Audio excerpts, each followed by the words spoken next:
You want to come take a look at this? He had a gun.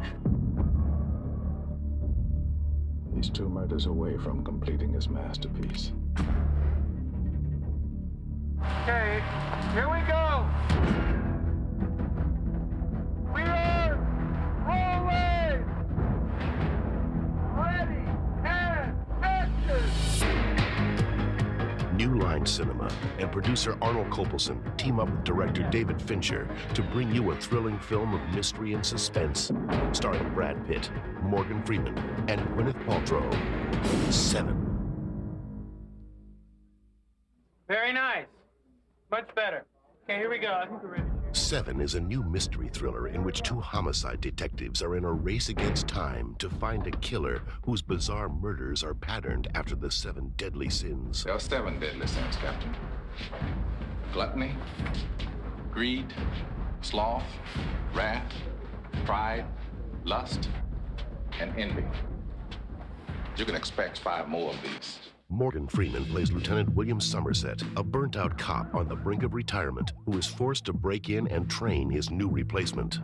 I've worked homicide 5 years. Not here. I understand that. Well, over the next 7 days, Detective, you'll do me the favor of remembering that. I guess he thinks he's gonna sort of live out the rest of his life in some semblance of peace. But right after his replacement shows up, these serial killings begin. And he gets caught up in the investigation and is sort of trapped by his own need to solve the puzzle. Opposite Freeman, Brad Pitt plays Detective David Mills, the new man in the precinct who may be in a little over his head. Mills was very ambitious to make it to the big leagues in a sense, you know? Be the big fish in the big pond, get to the big city where the action's happen. I believe he talks his wife into it, though she doesn't want to go, but she does it for him. It's a bit of a selfish move. She's very unhappy there. Balancing the story and the role of Detective Mills' wife, Gwyneth Paltrow plays Tracy. Tracy is a very unique woman. She's very centered and very direct. Her husband is very career-oriented and he's very driven. And she knows all of this about him and she loves him very much anyway. He's a smart guy, he's a good cop. He loves the thrill of being a homicide detective and they get entwined in this unbelievable serial murder case. No fingerprints. Nope. Totally unrelated victims. Yep. And no witnesses of any kind.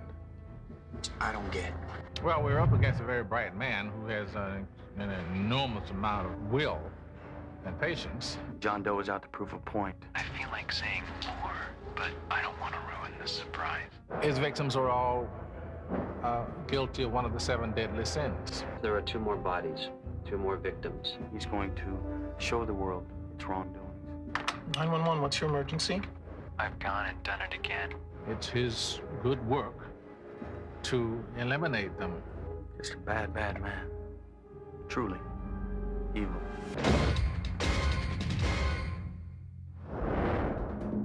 In order to truly capture the gritty realism of the homicide detectives in action, the filmmakers enlisted the help of actual police officers who served as technical advisors, ensuring that every detail would be correct on screen. We try to spend a lot of time with the actors. We help them with the type of weapons that they should carry, the way to properly deploy the weapons, properly handle the weapons. We want them to look like they are professional law enforcement officers, like they've been doing this as a career, that they've been trained at it. I went riding around with some detectives who kind of showed me the backside of what we see on television. And I'd have to say it was pretty hairy, going to calls, going to the morgues, learning to do this.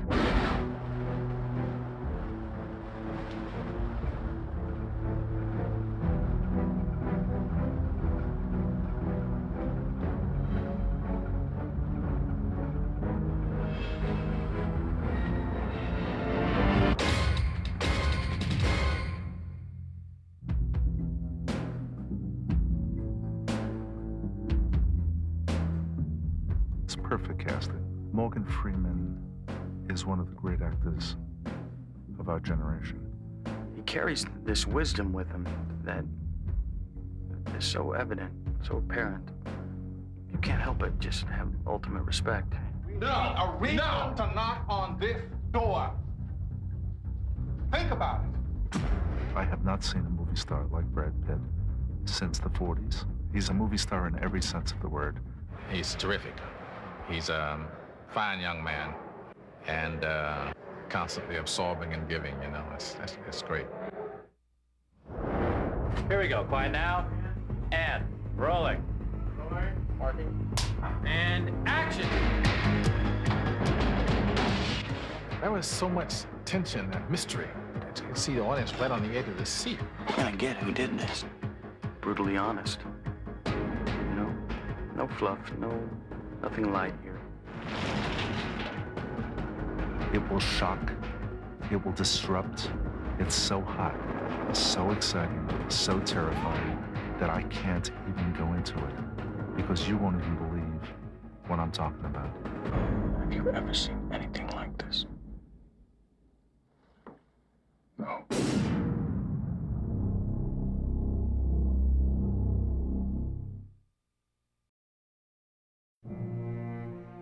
The Gluttony set was based on actual police crime scene photos, which had to do with a real case of suicide. And the quality of that actual crime scene is what I tried to achieve here in this studio set that we built as if the room had been partitioned and extended and remodeled over and over again by a whole procession of occupants previously, so that you got a sense of layering and that the age that had built up in terms of the thickness of paint and the accumulation of grease visually reflected the amount of prehistory and perhaps suggested that there may have been other crimes or events taking place here. It had a kind of a thickness of foreboding that you could read from the caking of the grease on the windows.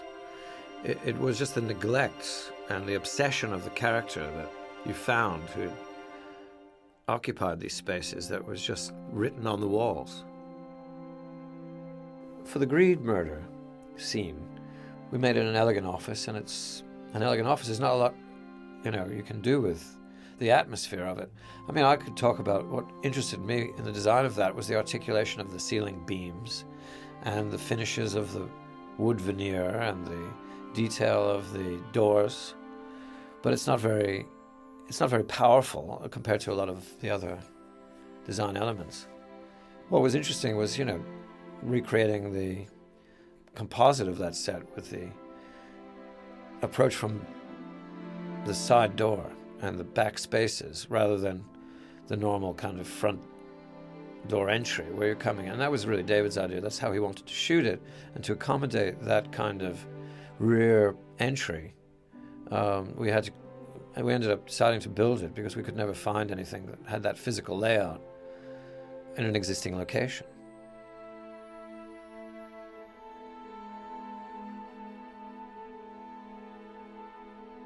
Well, you have in the police station and the library a reflection of the municipal control, the authorities, the established order.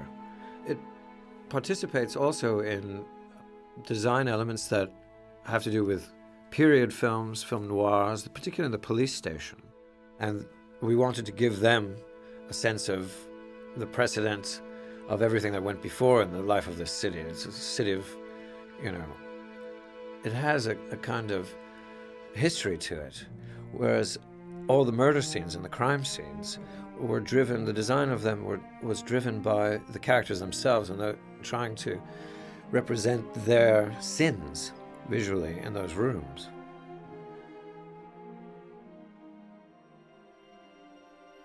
There was a big fight with the studio to pay for all that construction. I just said, why don't you just go to an existing location library, like at UCLA or Beverly Hills Library. But they're all very modern and very bright, and you couldn't control them as easily, and they just didn't have the atmosphere. it just wouldn't work anywhere else. It's like, how could you possibly think about doing it somewhere else? Except maybe the New York Public Library in Manhattan, which I kept pushing for. As I thought, well, they'd be so happy not to have to go to New York to do it. They'd be thrilled just to build it here.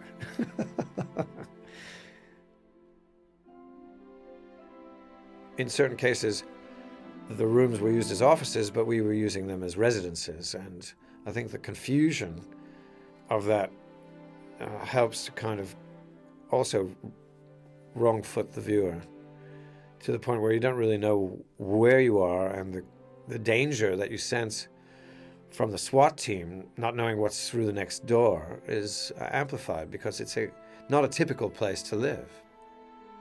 You're not really sure what kind of a place this is because you're seeing the kind of light fixtures and accessories you associate with office building, but the furniture is residential and domestic. So you're not quite sure what's going on here. What we're saying is that this is an abandoned office building that's occupied by crackheads, and they live there, but you don't know that that's what's happening until you get further.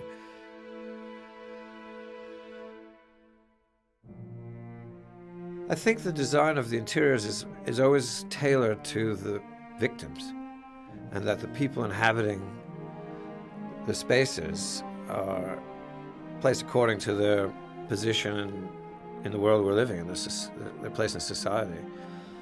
I don't think everyone lives equally. It's a diverse society, and that's part of the problem. There's the haves and the have-nots.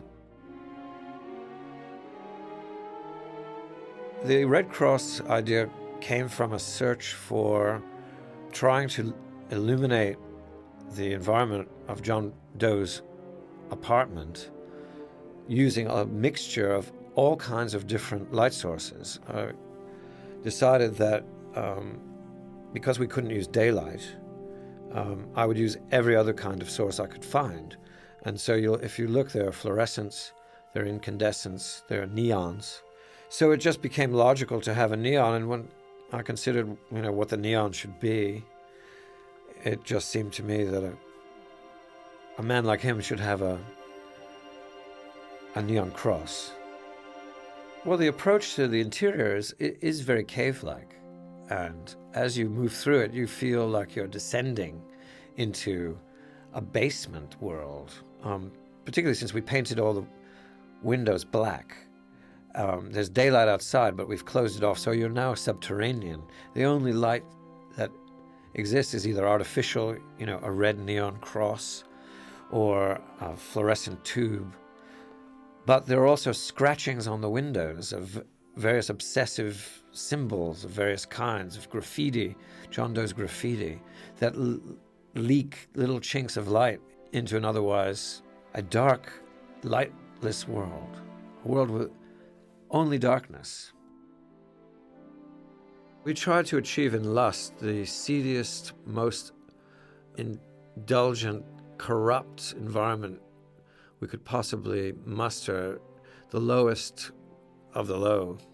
It involved working in an existing nightclub basement and adding wall partitions and creating a kind of another labyrinth. The approach to the palette of these scenes is to keep color out of it as much as possible, so that the red of the bloodstain reads as really the only color element in an otherwise sepia-toned world. Spoon-feeding the audience enough to keep their attention, letting the story flow from room to room, from clue to clue, and giving you those hints. You're, on the trail with the detectives. We tried to give that flavor of, the importance of the common object. Some are more important than others, and some are more featured than others, but they all tend to communicate something, and they're thought about. Even the smallest detail, there's an idea to it. and a logic to it, and the world is constructed around that idea.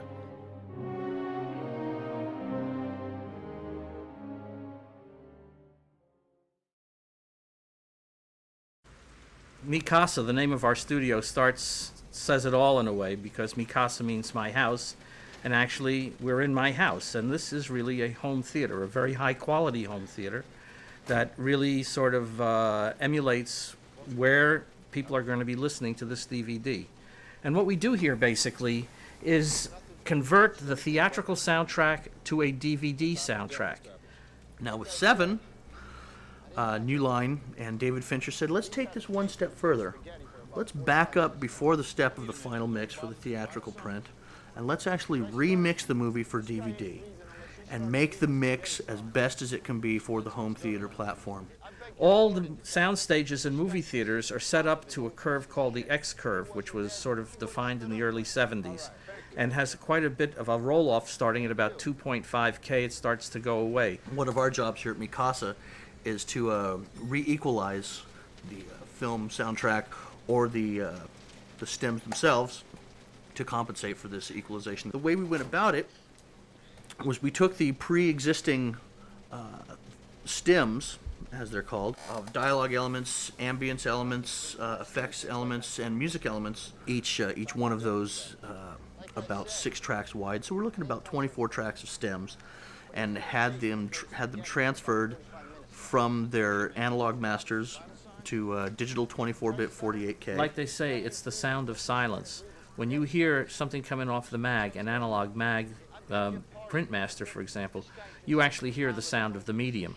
What the Cedar system does in the SATI digital audio workstation is we actually build a algorithm of the noise. We take a noise sample and we build an algorithm of it, and then we apply it at 180 degrees if we were talking in the analog world, but we actually apply this algorithm. Noise snapshot, you might call it. Yeah, noise snapshot, and we apply it in reverse and actually only remove the noise and not the audio. It's a kind of a magical thing. It was interesting when we got into the mixing, and the second time that Wren and Fincher came back to take a listen to our mix, I mean, they sat with a piece of paper and a pencil and, made some notes on, okay, at this scene, bring the footsteps down, maybe a little more rain in the rears here. Left rear, right rear. Through the center. We have left, center, right, and subwoofer all discrete. That's the 5.1 That's platform. the 5.1 platform. And then it all of a sudden occurred to Wren Kleiss that, I never got to fix this little thing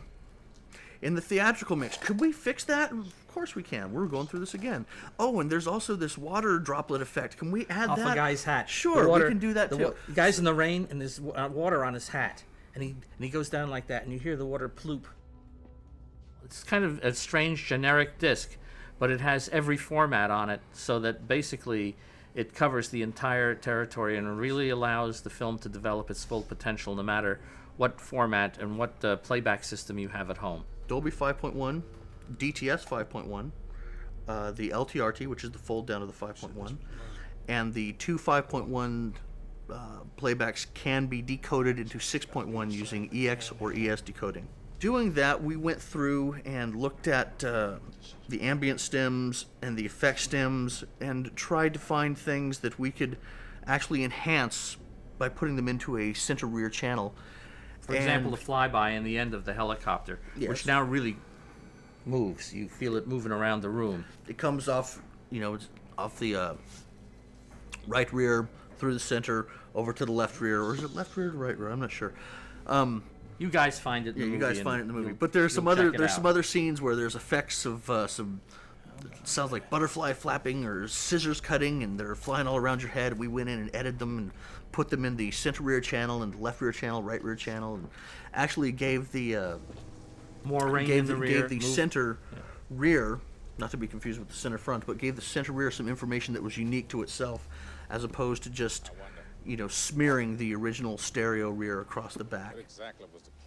The telecine process we used for this was transferred on a Spirit data cine, which is a 2K telecine machine, so we can spit out high definition signal and high definition pictures. The color corrector we used was a Da Vinci 2K color corrector. The older transfer of 7 employed the bleach bypass process, and you're able to see that because it holds up on the DVD in terms of the bit rate. The newer transfer employs the Spirit, Datacine, and D5, which are high definition formats, and that quality is, many times over better than trying to record the images in standard definition, and that relates to the contrast and the range and the sharpness and the resolution and the picture quality. The high definition 2K color corrector has the same kind of capabilities that the normal standard definition color correctors do, which is they have these things called power windows, which will allow us to isolate certain areas of the picture that we could brighten or darken. And we also have the ability to isolate color by hue, saturation, and luminance levels. So it gives us much more creative control. It gives the director much more creative control over what he would like his pictures to look like, much more so than he would just strictly as film timing for his feature projected in a theater. David and I spent a lot of time together just working on some shots that maybe he wasn't quite as happy with when they actually shot it on a set, that he wasn't able to affect that much in the film timing process. But in the video, we'd fix everything. We'd fix every color that's there, and darken hot spots that bugged him, or brighten certain areas that he wanted it to be shown a little bit more. By being able to use the Spirit Datacine, which is a high definition system, and having the original negative on top of that, which is giving you first generation quality, and being able to master to a high def stock, and working digitally in high definition to remove all the dirt, and then being able to use a very advanced system of the Panasonic down converter to convert to the standard definition D1 16:9 letterbox version. You have a process that's just as far superior. As far as our video transfer goes, all the problems that you would have in projection, like weave, side to side weave that comes with films, that's just inherently in any projection system with film, or the grain, or the splices going by, all those things are eliminated in the video transfer. It's just a much sharper, cleaner image, still retaining the look and the feel of the movie, but it's just like a much more kind of pleasing to the eye type image than you would if you saw it at a theater. Well, the original negative, using original negative, is very, very unusual for a feature mastering process, for several reasons. Number one is when you're using original cut negative, we're very concerned about the splices breaking or damaging the original element, which would be a real big disaster, obviously. To tell you the truth, David was very futuristic about the possibilities of getting involved with electronics and not using necessarily photochemical processes to preserve the negative. Ernest Hemingway once wrote, "The world is a fine place and worth fighting." Okay, so now that we've been talking about all this technical stuff and telecine, let me just show you exactly what I do and how we transfer the film to videotape. Okay, so for this particular scene here, what we're going to do is David wants a little bit more headroom on Morgan. So we're going to just bring the shot down so we can see his hat. And then we're just going to go ahead and warm up this picture. So that's what we're going to do right now. So we're going to kind of give it this warmth. And I'm just going to pull a little bit of color out of this whole image. So as I'm warming up, I'm going to start desaturating. Try to get that sky grayish.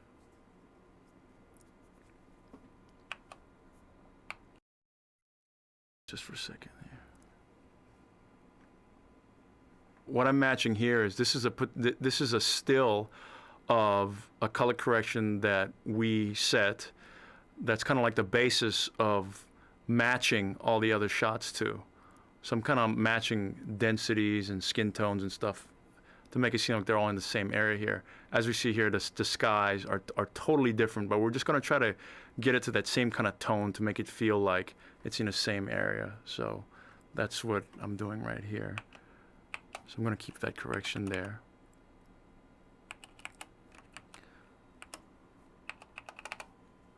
And here, Brad, the headroom is a little too low, so we're going to go ahead and move him up.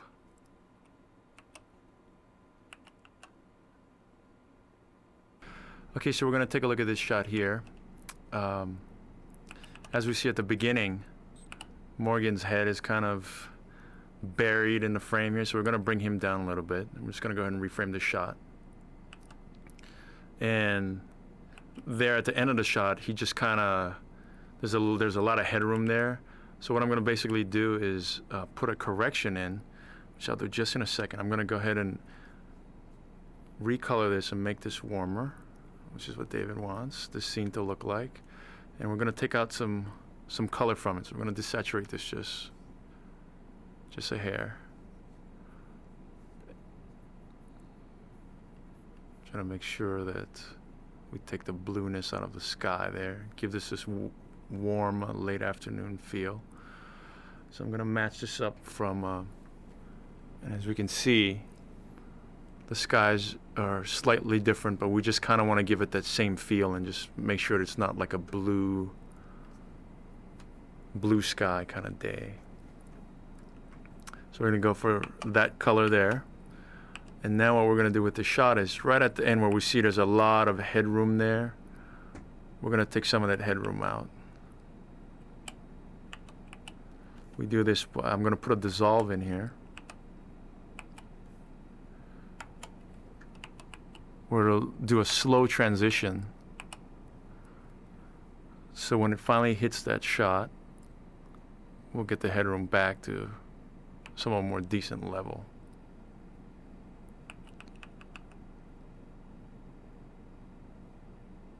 So that's what we have there. Now I'm going to go ahead and take the color correction of Brad. Give him the proper amount of headroom there. So now as we see the two shots cut together, the same blue shots that we have now look like warm shots together in the late afternoon.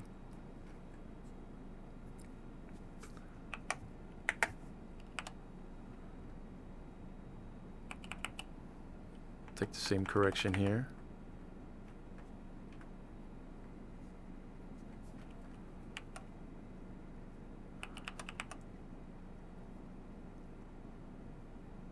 So now when we hit Kevin's shot, we're going to have to change him quite a bit. So for his particular shot here, we're going to lose some of this headroom here. And I'm going to have to take give him a little bit of density.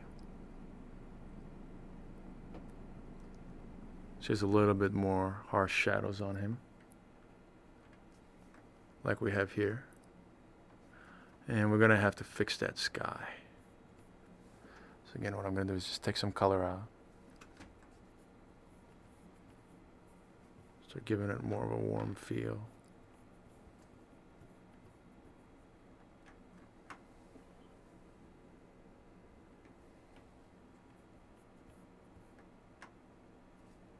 So again, the whole trick will be to kind of paint the sky so it gets really close.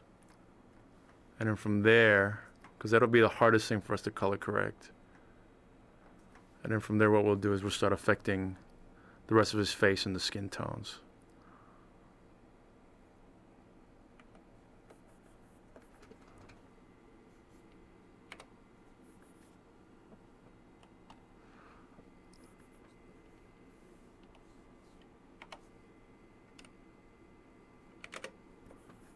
So I'm going to do is just pick out, when we see this arrow moving up here, I'm just going to kind of latch on to the skin tone here, and I'm just going to kind of,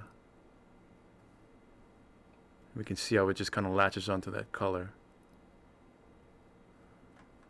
And I'm just going to kind of take him away from that pink thing that David doesn't like.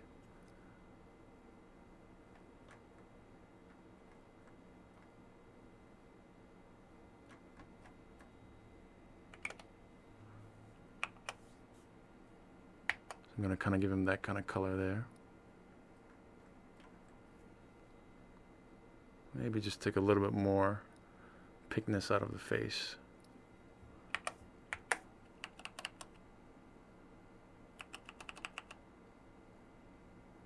So when we get to those shots there, it'll look like that. Now also the thing that we might want to do with this shot is he looks maybe a little dark in the shadow areas. So again, everything kind of looks the same, but it looks a little dark in the shadow areas. So what we'll basically do is now we'll go ahead and put a window up here, just right on his face.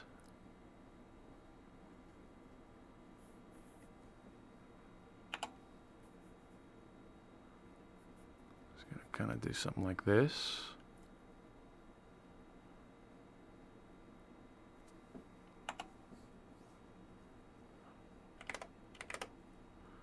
And I'm just going to brighten up his face, just like this. You can see it kind of moving.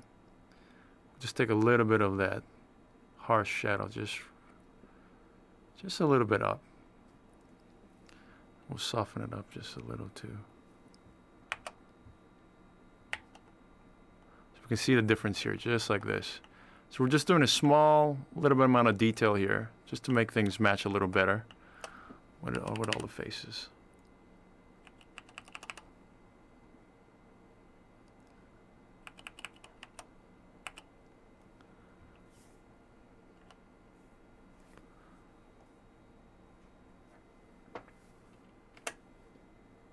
So here we're going to take, we're taking that last correction of Brad.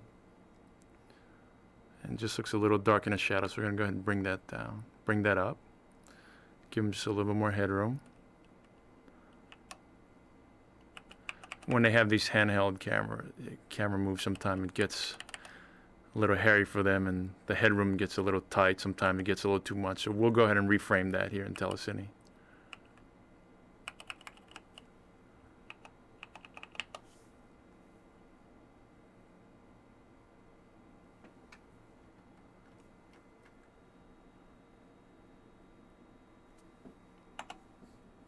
Now that we've color corrected Kevin Spacey's shot here, we've done a lot of work on it with a window and with secondary correction, altering the color of his face.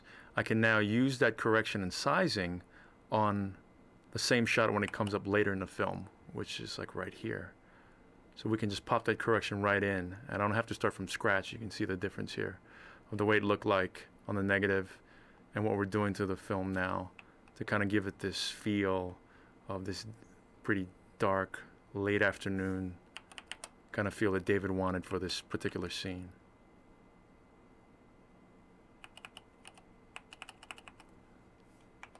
And again, when I see Morgan's shot, because it kind of looked like Kevin's, I'll pull up that same correction and I'll just kind of tweak it to make it look good from here.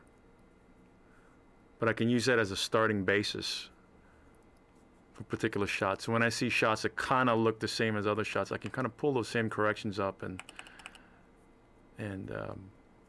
get a good start, a head start on those shots to save some time.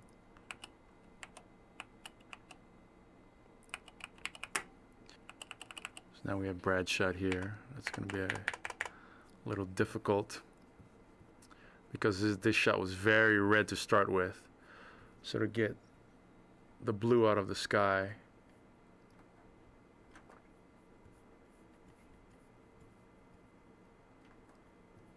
he's going to be even a little redder, and we're going to have to come in through the secondaries to try to pull this color out.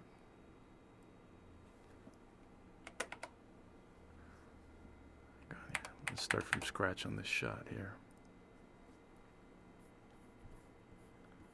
So here we're working on Brad's shot. I'm going to try to get the sky to match first. And we'll start working backwards from there.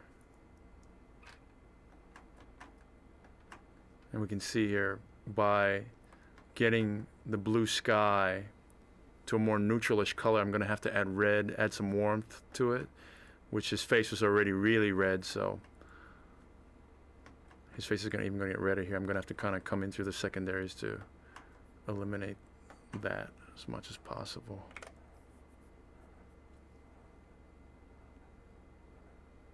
So we're just kind of taking some color out of him. We're going to take that pink, which David hates, out of his skin tone.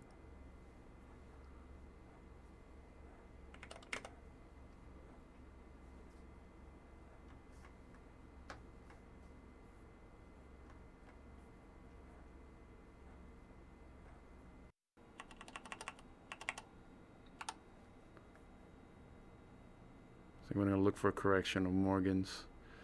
And sometimes, even though we're looking at the same shot, the corrections doesn't work because, you know, the time of day might have changed.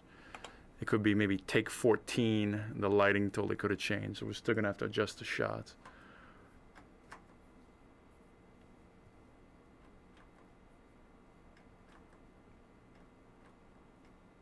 So here we're going to, the shot that's coming out very, very warm, we're going to go ahead and take some of that warmth out. Get this a little bit more neutral. And again, with all these shots, it's almost always we're going to have to desaturate.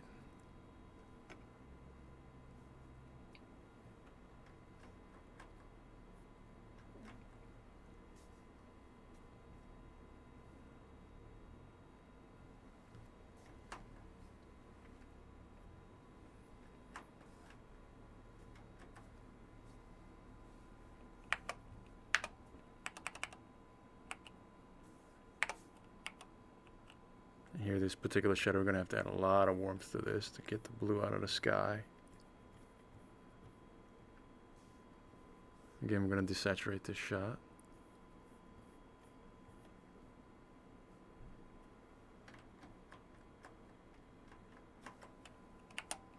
And hopefully this is all cut together. If the lab needs to reframe anything, then they have to make an optical, which is what we saw on that one shot of Brad, where there's 2 frames of Gwyneth cut in there. That's like a kind of like a film effect, where if they have to do any kind of sizing changes, they're gonna have to make an optical from that, and that's when you see like that little color difference that we saw there. And they also don't have the capability of isolating colors like we can here, where we can just kind of just pull colors out of their face like we did with this one shot. They don't have the ability to do this, where you can kind of just desaturate just his face or change the color of it. As we can see here, you can go through all the different colors. You can make his face green if you wanted to, but this is things that we can do electronically that, you know, normal when you're making a print at a lab, you know, they don't have the ability to isolate colors that way. So it allows the directors to just have that much more creative freedom when they come into this process of telecine.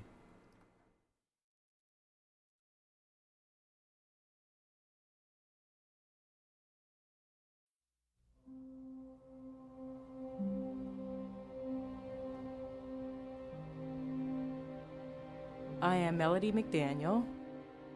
I was responsible for doing John Doe's photography for the movie Seven. Besides taking the pictures, I was responsible for making the pictures kind of slightly off or imperfected. And I was even asked in other departments, in the art department, they were impressed with the way I was bleaching out my Polaroids, scratching on the negatives, stepping on them, and doing whatever just to make it look just to give it some texture.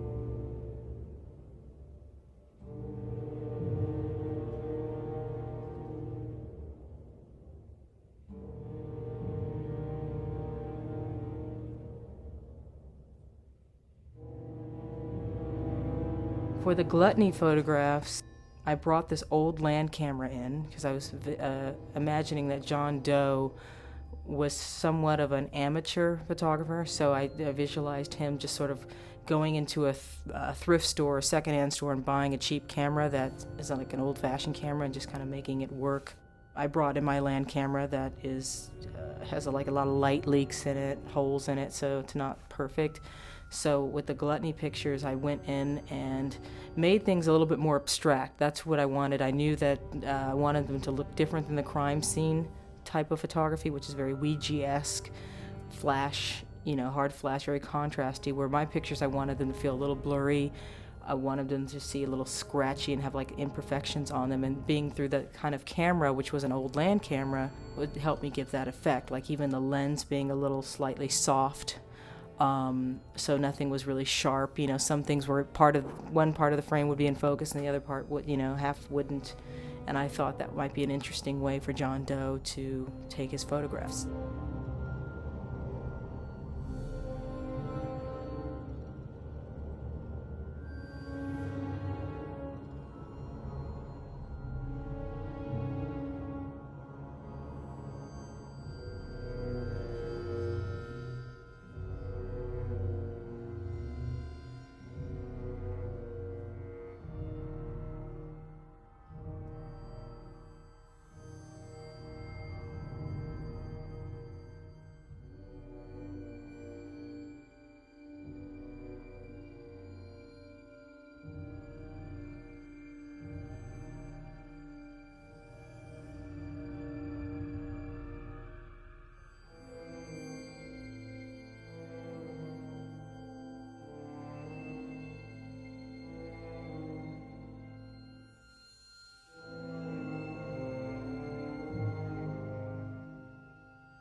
I use a lot of natural light. I'm untechnical.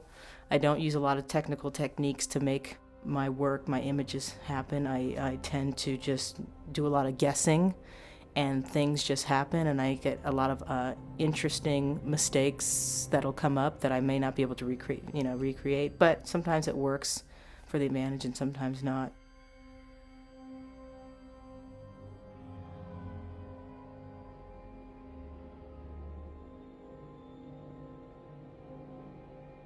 This particular film I was using is called 665 Polaroid film, and it's black and white, and it comes with a negative, which is the only, I think, Polaroid film that comes with a negative. So it lets you alter it.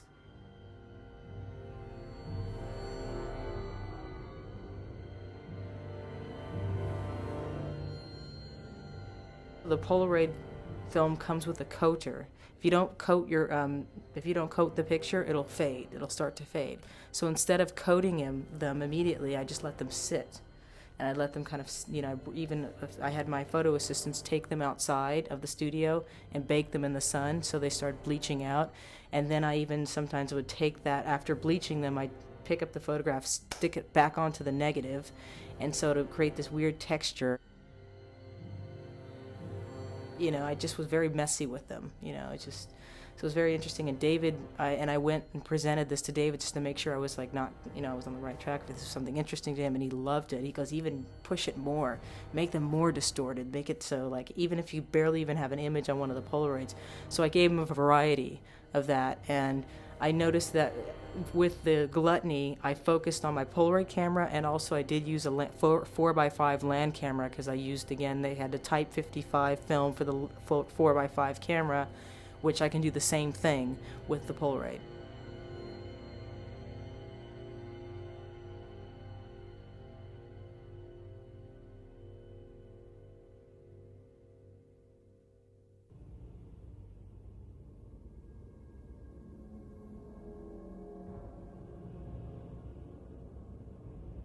Just visually, for some reason, I just thought it was just a feeling I got, and I wanted, being that I also, as a photographer, I use 3 or 4 different cameras depending on the type of story I'm about to reveal. I think each camera can tell a story. Sometimes one, just it's a feeling I got. And for Gluttony, I just thought Polaroid land camera was perfect, and also a 4x5 land camera. Now for Greed, 35 millimeter. That was it. And what I did was, in the printing, in order to make the 35 feel a little bit, to show a lot of imperfections on that, I definitely had to tweak it in the printing. And instead of spotting the prints, there was a lot of dust in the darkroom, and I just kind of let it go. I just let it happen, just so it didn't look so perfect and clean. Because John Doe didn't strike me as even though he seemed like an intelligent guy, that was, I didn't feel that he would want to go back and spot his prints to make sure it was perfect.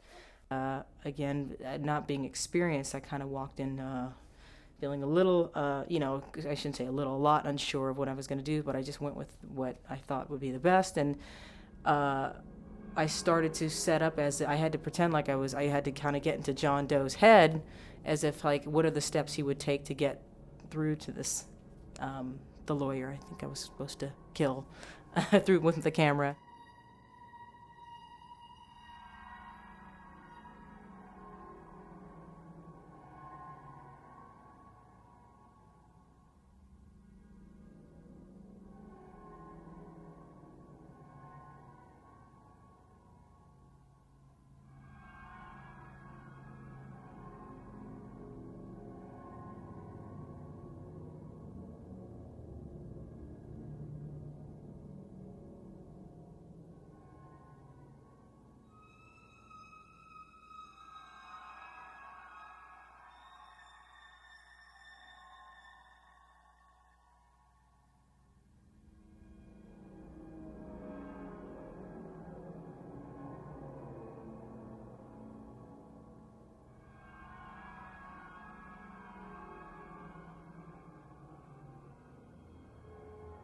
With the Greed photographs, I was working with the actor, David. In this case, again, it was very vague. He kind of didn't give me too much information. He wanted me to go in there and just sort of make things happen, however I saw it. I just think it's just interesting when you have your photographs are telling a story, but they happen to be on a piece of paper as you're turning the page, or, I actually saw a book that was called A Paper Story, and I thought, or A Paper Movie. And I thought that was just so beautifully put for somebody who likes to tell stories with their photography, and it's almost so close to showing a film, showing your movie, showing your pictures in a cinematic way, but it's still, not really moving, or it's moving at the pace you want it to move when you're turning the page. I don't know if that makes any sense.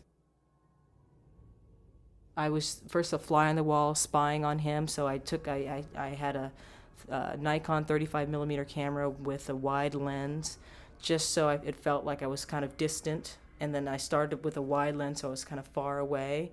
And then as I wanted to get closer to him, I switched lenses, like a 50 and then 85 to 105. And as those lenses changed, I was getting more and closer to killing him. Sorry, I was going to say the victim. And I remember just being so excited because I actually particularly like to take pictures of dark things, and when I say dark, not just like literally the color, dark like that. I just like things that are just unusual or not common, or things that like objects and also people that are just outcasts of society, I guess, in that sense. For some reason, I'm attracted to that.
I noticed that I like telling stories with photographs, and I think it's also a way of eventually wanting to move into filmmaking and moving pictures.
Gluttony was extremely abstract. Greed was more of a narrative. And with Lust, it was a combination of both, where I was trying to make a little narrative by interchanging lenses to get closer to her. And also, I wanted things to feel a little dreamy and abstract, so I shot things out of focus. The composition and the cropping was just way off, just so it looked spontaneous and just crazed for some reason. I just imagined John Doe just running around trying to keep up with her and without revealing himself. So I turned the lust into more like a narrative along with a visual abstract with the photography.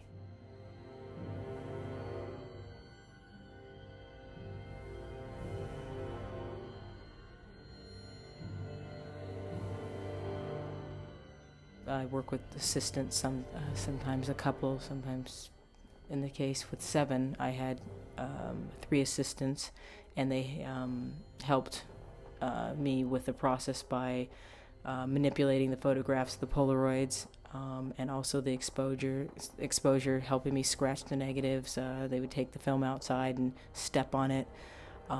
They'd even open up the camera backs to let light in to give an effect of very amateur photography. And so within my process, it's really helpful to have a team of people to help my art. And my team was Cecil Cole, Eric Coleman, and Greg Scafidi.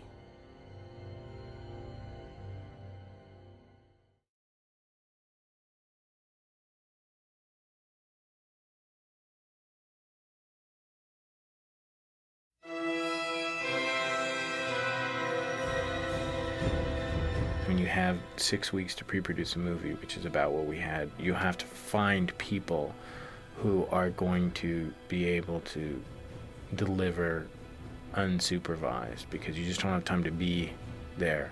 Not that, I would have had much to add to the makeup effects in this movie, but we talked about the just the vibe of it, what it should feel like, I think I'd maybe seen one 9 Inch Nails video, so we were kind of exploring the same kind of territory as, what was happening in the early 90s. But this was really about hiring a guy who's undoubtedly just a major fucking genius and giving him as much money as you could possibly swindle out of Bob Shea and letting him go mad. And that's what he did. The actor who plays Sloth is a guy named Michael McKay. When we were casting, we were looking for somebody who was like 90 pounds. And he came in, I think he was like 96 pounds or something when he came in to talk about. And he, of course, his resume is like, he played the zombie in this, he played the skeleton in this other movie. And you wanted somebody who'd done that kind of stuff because he's going to be in makeup for 10 hours before he shows up. And then he's got to be put into like a refrigerated van and like brought from the valley to downtown LA and then taken up on a stretcher and dropped into the thing and then remade up, and then we're ready to shoot him. But he came in and I sort of flippantly said to him, I said, Mike, if you can lose 10 pounds, you got the job. And he lost weight. And when I showed up, there he was with all his makeup on and his teeth in and everything. And he goes, I lost 6 pounds. And I was like horrified that anybody would take me seriously, because I thought that he would see it as an obvious jest. But anyway, I think that whole section is really a tribute to Botine Productions.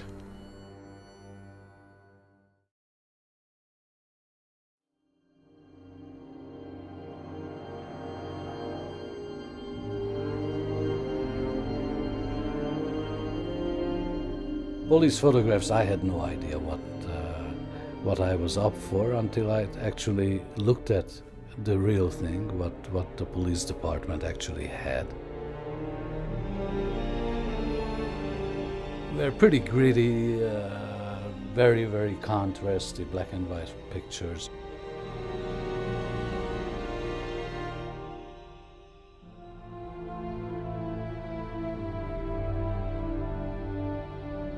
This image I liked a lot.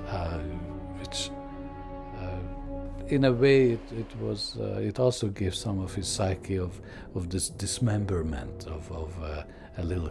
I think it was a little child, because he tore up the picture and then he left this piece of head and another piece of his body, 6 inches away on the wall.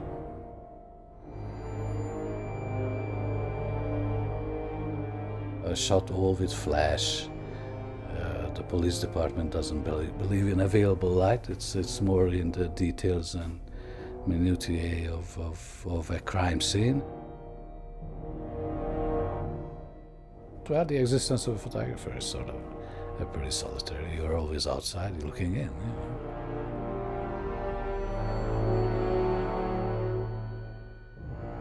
Now, John Doe's apartment, what we are looking through now, was built on a sound stage by Otto Max, who, as far as I'm concerned, a truly wonderful artist, because of the little creations he really went into the man's psyche in such detail that it was amazing.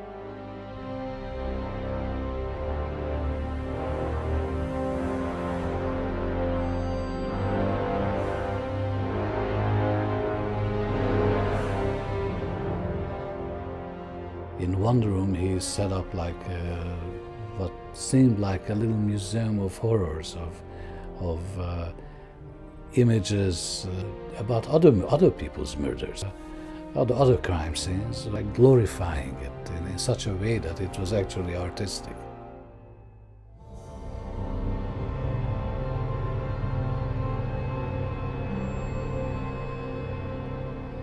Well, these are the stills, the crime photos on the Gluttony set. David wanted to be sure that we show immediately in the pictures that this man just ate, and there's this tons of cans and bags of food all over the kitchen.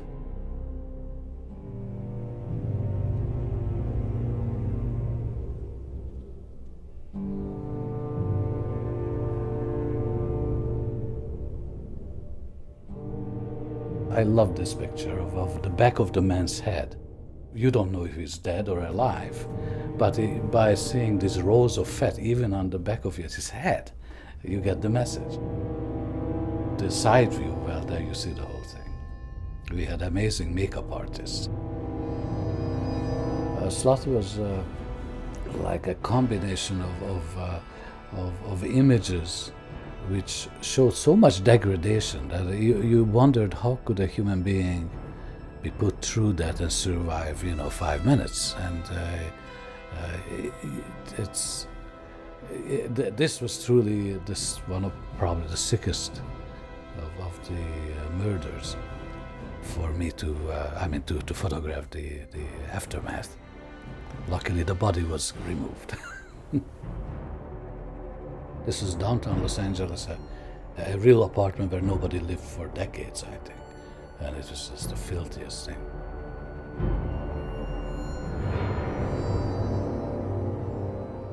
These are on the set of Greed. And these photos at this point just show that this is a very wealthy man because of the marvelous artwork in his office.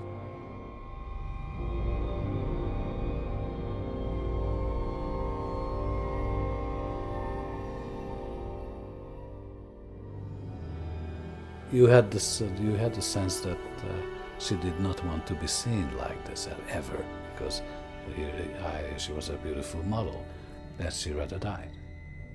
That was quite a comment.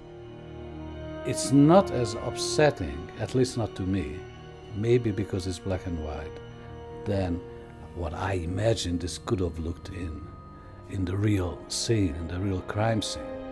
And also what the police told me, the stench, the smells are so terrible that luckily none of that I had to put up with.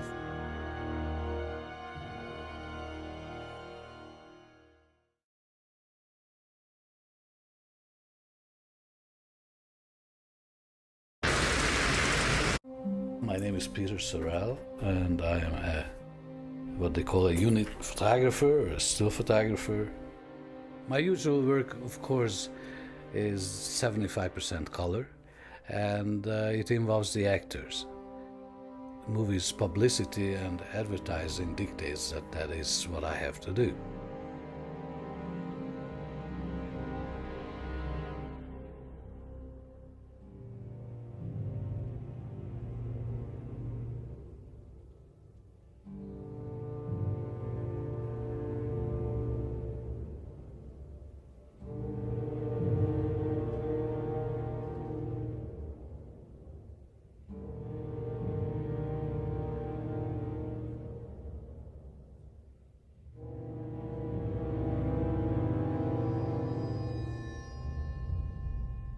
You know, I start the film, I first read the script, and when I read the script, I know immediately which half a dozen scenes or so are the key scenes in the film, which absolutely have to be covered really well. It doesn't mean that I won't cover the others, because many times accidentally something happens in a visual sense.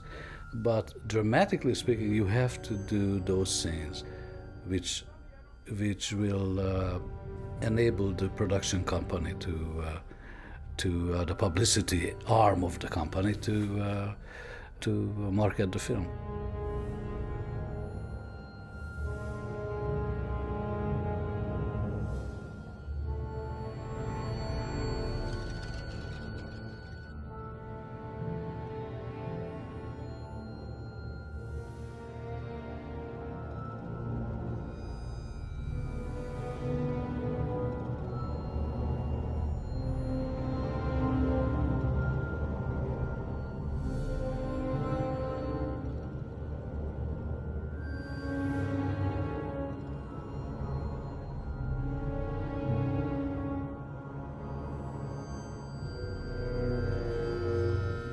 The quality of the images, the film is different, not quite so grainy as motion picture film. If you want to blow up a still frame from a movie, it will blow up to not really a size of a poster, because it would be grain size of your fingers, you know, it won't look very good. Whereas, you know, a still photographer has the ability to pick a certain kind of film emulsion, which will enable him to have a frame which is really sharp. The grain is sharp, and therefore it will blow up.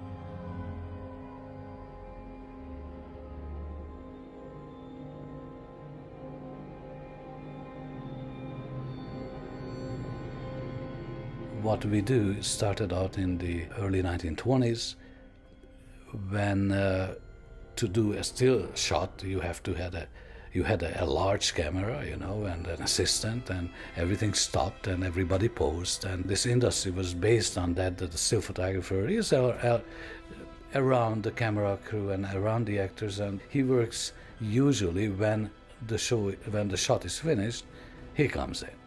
By the 1950s, this changed into try to shoot while they are rehearsing or while they're shooting, because we can't take that much time as it was possible before.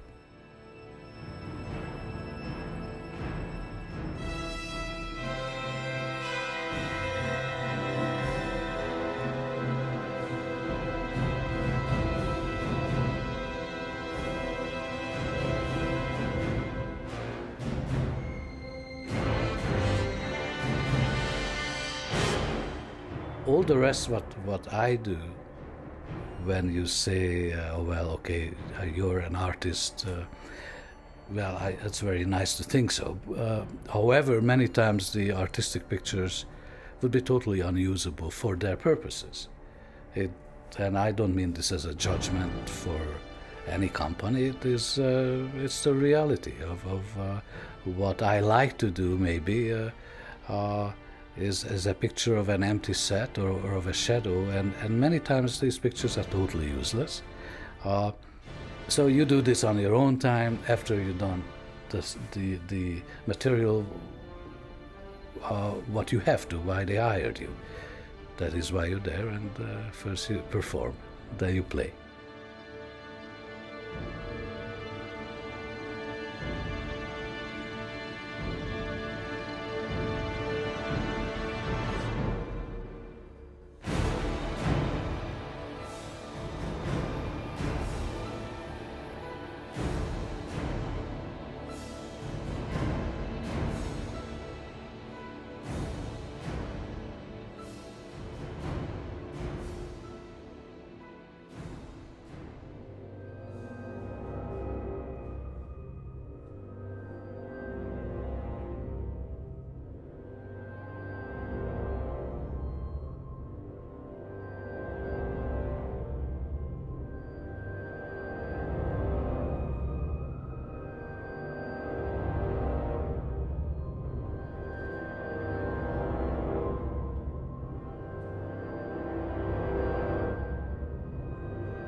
It was one of the most interesting projects for many reasons. One was that it was an intelligent script, which made this terribly gruesome story visually and dramatically acceptable, I think, to the audience. The audience did not leave the movie theater gasping and throwing up, because we never showed the bodies. We showed very little of it. We never showed the actual act of violence, but only the outcome and the aftermath.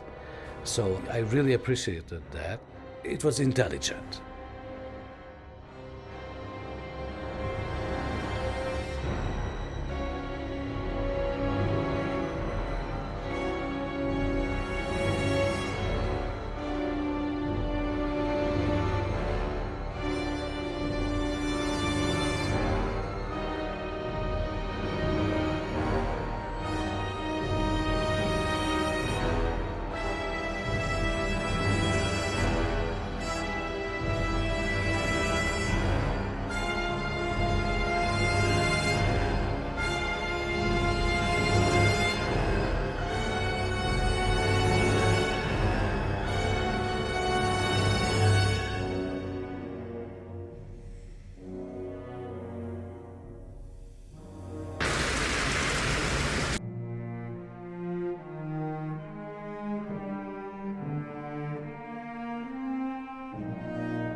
I personally would much rather shoot during the actual performance, because actors give their all while they're doing it. And as much as they say and they mean that they will do it again for you, it's a little different. When you do it for a still camera, it's just a photograph. It's not important. When you do it for the film, you act. When you do it for a still, some actors act and some actors sort of sleep through it or smile pleasantly, you know, and that's not what we need. I mean, the drama is gone.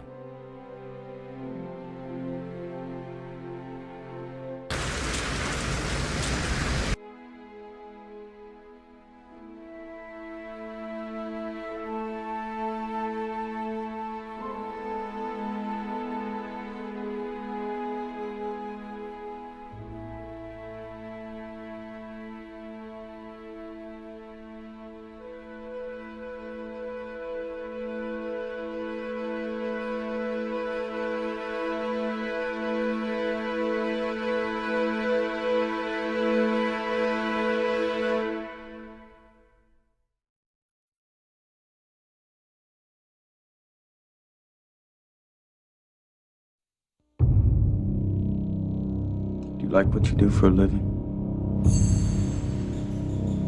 These things you see?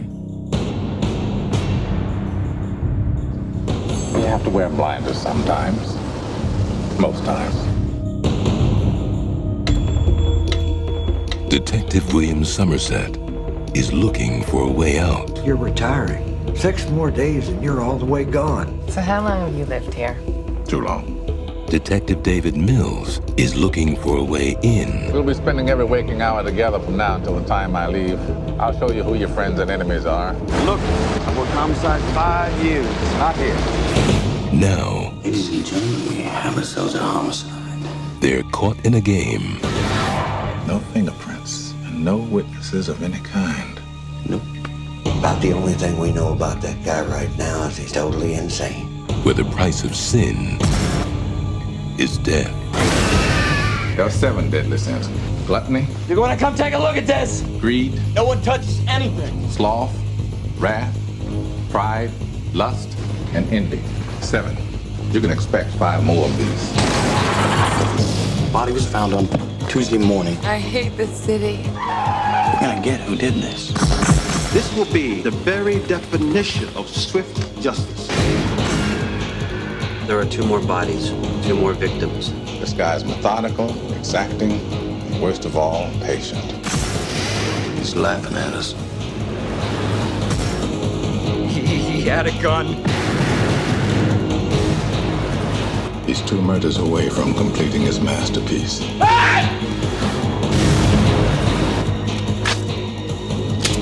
Let's finish it. Brad Pitt, Morgan Freeman, Gwyneth Paltrow. Have you ever seen anything like this? No.